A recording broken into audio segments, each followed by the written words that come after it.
The God we know, the God of the Western world, the God of Judaism, Christianity, and Islam, has a history. Modern evidence indicates that if you read the Bible as it is currently presented by modern religion, especially if you are reading an English translation, you aren't reading the real story. What you are reading is an edited version of that history, with additions and modifications that present that story in a different way than the evidence indicates it actually happened. According to the Bible, this God has always existed, and this God predated not only human beings, but the universe itself.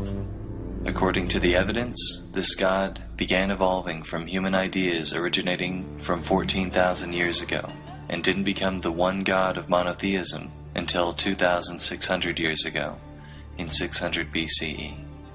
If you want to know the story that the evidence presents, the story understood and supported by the majority of religious studies professors, archaeologists, and anthropologists, the place to begin is not the Bible.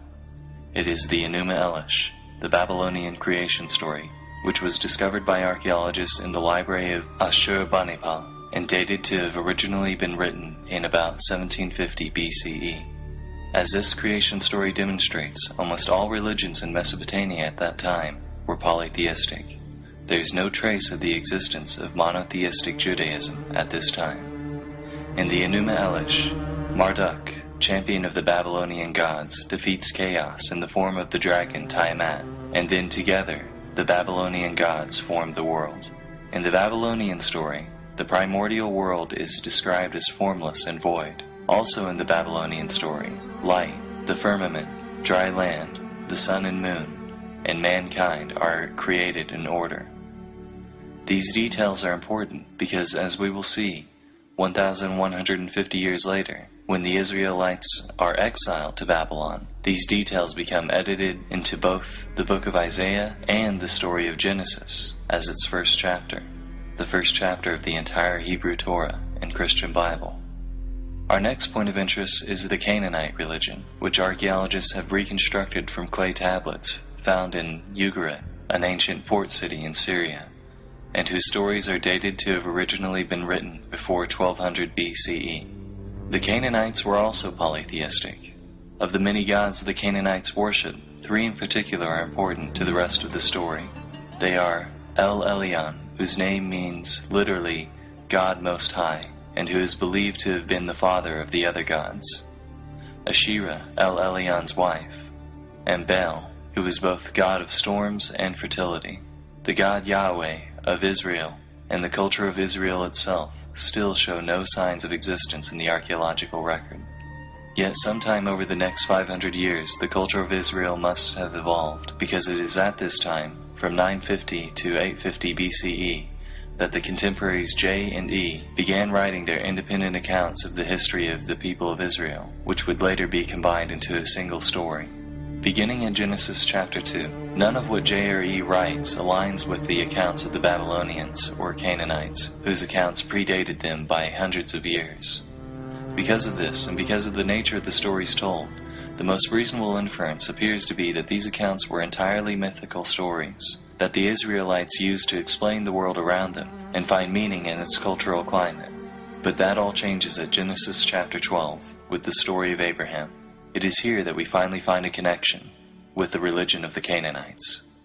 We can see in the Hebrew version of the Torah that Abraham is said to worship El Shaddai, one of the names for the Canaanite god El Elyon. Abraham interacts with El Elyon in very personal ways that mirror the other pagan religions of the time. For example, in Genesis 18, El Elyon visits Abraham in human form and talks to him in person. His descendant Jacob has similar experiences, where he climbs to the top of a ladder to heaven and talks to El Elyon in a dream. Later, Jacob wrestles with El Elyon. Also from the Hebrew text, we can see that based on these experiences, Jacob makes El Elyon his Elohim, which is a term from the Canaanite religion which meant Jacob was making El Elyon his primary god. The only way that the usage of this term makes sense is if Jacob believed that El Elyon was just one god of many, and that Jacob was committing to this one god in order to receive special protection. In other words, it becomes clear from the terms used in the God they worshipped that Abraham, Isaac, and Jacob were polytheists or pagans. just like their pagan contemporaries in Canaan and Babylon. The worship of El Elyon fades from the Hebrew text as we enter Exodus, where he is replaced by Yahweh, who is said to have rescued the Hebrews from slavery in Egypt. The story of Exodus, particularly in its modern interpretation in the animated film The Prince of Egypt, depicts ancient Egyptians as the ultimate assholes, viciously enslaving an entire race for the sole purpose of erecting colossal monuments to their own glory. While it is a moving story of triumph and deliverance from oppressive circumstances, on a historical level, it contradicts the modern archaeological evidence that we have for the inner workings of ancient Egyptian culture, particularly their slave ownership practices. Modern archaeological evidence indicates that the workers who built all of the large monuments in Egypt, from pyramids to sphinxes, were well-paid Egyptian citizens who were given good housing, fed well, given good medical care, and given honorable burials. Further, while, like many ancient civilizations, the Egyptians did own some slaves, there is no evidence that they ever owned the magnitude purported by the Bible, or otherwise systematically enslaved an entire race. While the account of Exodus appears to have been largely mythical, its telling nonetheless reveals the polytheistic worldviews of J and E. After the Hebrews are rescued by Yahweh from the Egyptians, we can see even in the English translations of Exodus that they sing, "Who is like you among gods, Yahweh?" and "Now I know that Yahweh is greater than all other gods." Exodus also established Yahweh as Israel's war god, calling him a great warrior who delivered them from Egypt. As the Torah progresses, its polytheistic nature compounds. After arriving in the Promised Land, no longer in need of help in war, but rather desiring to prosper in peace, the Israelites begin to worship once again the Canaanite fertility gods Baal and Asherah. Before reading a history of God, verses like this made no sense to me. In the English translation of the Bible, the Hebrews are presented as choosing between the Lord, Baal, and Asherah. How could the Hebrews be such idiots? Why wouldn't they worship the one God of all creation? The picture looks different when the God you're supposed to be worshiping is Yahweh Sabaoth, which means the God of the armies. Yahweh started as basically the Hebrew version of the Greek god Ares. No wonder he was obsessed with war and death in the Old Testament. That was back when he was still just their god of war. Now the picture made sense. Like the ancient Greeks, the Hebrews had a pantheon of gods they worshipped, or at least the gods Yahweh, Baal, and Asherah. We have archaeological evidence of the polytheistic nature of early Israelite culture in one of our earliest archaeological artifacts from Israel from 1000 BCE, a polytheistic cult stand from Tanakh. Despite their polytheism, there were among the Israelites some with an unusually strong devotion to Yahweh in particular, who are now referred to as Yahwehs. In times of peace, there was little motivation for the people of Israel to give much weight to the opinions of such radical devotees of Yahweh, but times of upheaval accelerated their opinions to the forefront of Hebrew culture. After the death of King Jeroboam II in about 750 BCE, the northern kingdom of Israel was in a state of near anarchy. On top of this, it was well known that Assyria wished to capture Israel in its moment of weakness. From this state of upheaval, 3 prophets arose, Isaiah, Amos, and Hosea. All 3 of them cried for devotion to Yahweh and disparaged the worship of other gods. From their prophecies, we can see how each of their versions of Yahweh had been created in their own image. Isaiah, a member of the royal family, had seen Yahweh as a king. Amos, a shepherd, had described his own empathy with the suffering poor to Yahweh. Hosea, who was suffering through marriage problems, saw Yahweh as a jilted husband who still continued to feel a yearning tenderness for his wife, Israel.